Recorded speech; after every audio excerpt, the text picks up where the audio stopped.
We're gonna spread happiness. We're gonna spread freedom. Obama's gonna change it. Obama's gonna lead 'em. We're gonna change it and rearrange it. Brian, the military getting involved, that seems kind of drastic. Well, I think it is dramatic, Shep. Fox News has confirmed that Northcom has a proposal sitting on the desk of Secretary of Defense Robert Gates that would authorize the military to back up FEMA should there be an H1N1 pandemic. The proposal comes from Northcom Commander Victor Renoir, who wants permission to set up 5 regional military teams who will respond if FEMA says it needs help. One assumes this might be necessary, Shep, if there were, for example, mass quarantines. Mass quarantines. In the town of South Paris, dozens of National Guard troops dressed in riot gear spent the day fighting off angry crowds desperately trying to get their hands on vaccinations against the H1N1 flu. At least that's what it all looked like. This was a drill, however, for guardsmen in the event of a swine flu pandemic. Steve Minnick has more from Oxford Hills High School. Now, what you see here is a situation these National Guardsmen and police hope they never have to deal with. But there is the possibility, since Oxford Hills High School is a dispensing point for the vaccination. During riots, you know, hey, there's the medicine, we want it now. They're going to overwhelm the local PDs. It's a what-if, worst-case scenario. What if local police were not enough to quell crowds of people so panicked to get a flu shot they turn violent? Well, that is when they call in the National Guard. We're treating every situation as it's actually happening. We try to train as we fight, we say in the military. I want you guys to be loud and boisterous. All right, cause some confusion. This drill's designed to look and feel as realistic as possible, right down to the actual pepper spray and live tasers. These guardsmen don't know what to expect, while most of the crowd pelt them with eggs and bottles. In this drill, the trouble's created by people showing up without proper ID or living outside the designated vaccination area. All potential real-life scenarios.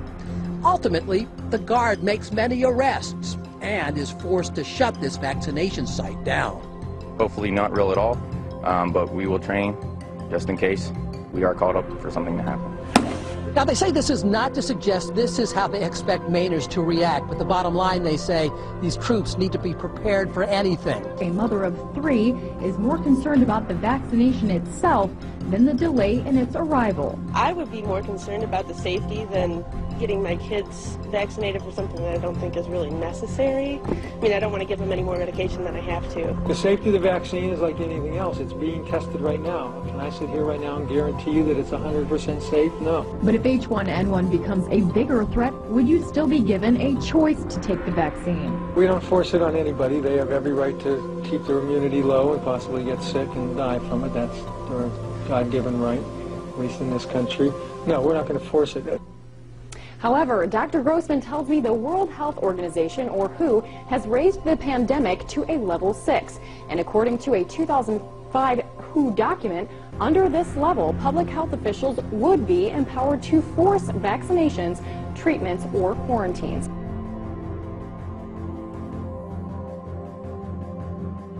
Josh, any penalty if you don't follow the emergency declaration rules?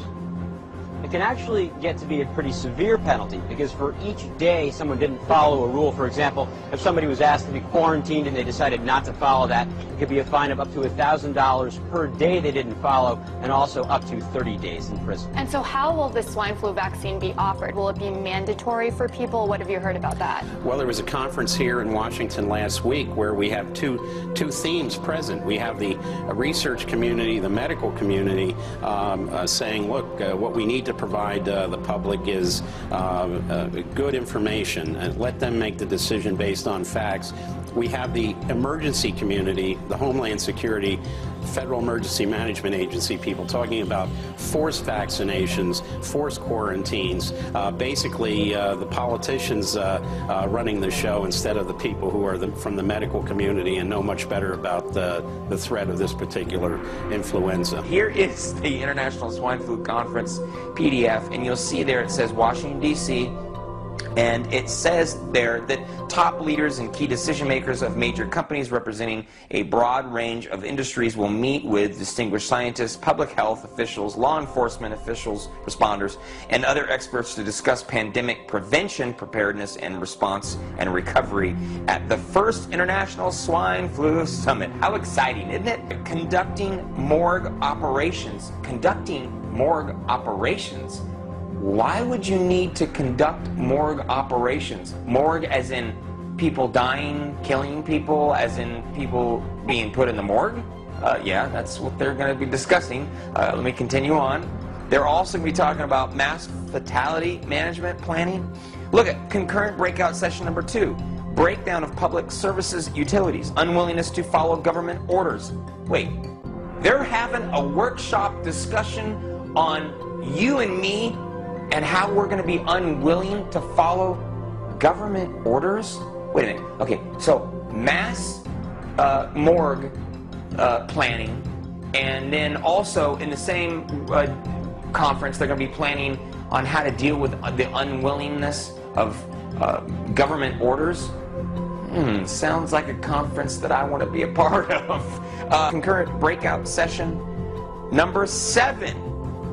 Effectively undertake mass vaccinations, enforce quarantines. They are meeting about enforcing quarantines and mass vaccinations, you guys.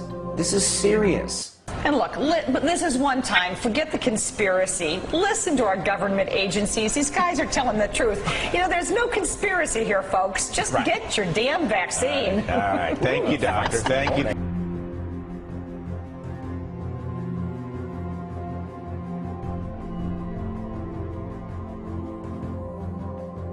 Apparently children were used as, for lack of a better term, guinea pigs in Oklahoma.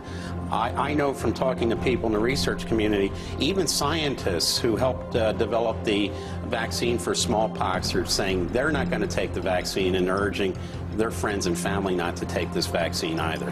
And what kind of side effects did these children have, if any? Well, contained in the vaccine is a component called thimerosal, which has been proven, half of it is composed of mercury, and it's been proven to cause not only Guillain-Barré syndrome, but also autism in young children. There's been several court cases because of past vaccinations due to the autism issue.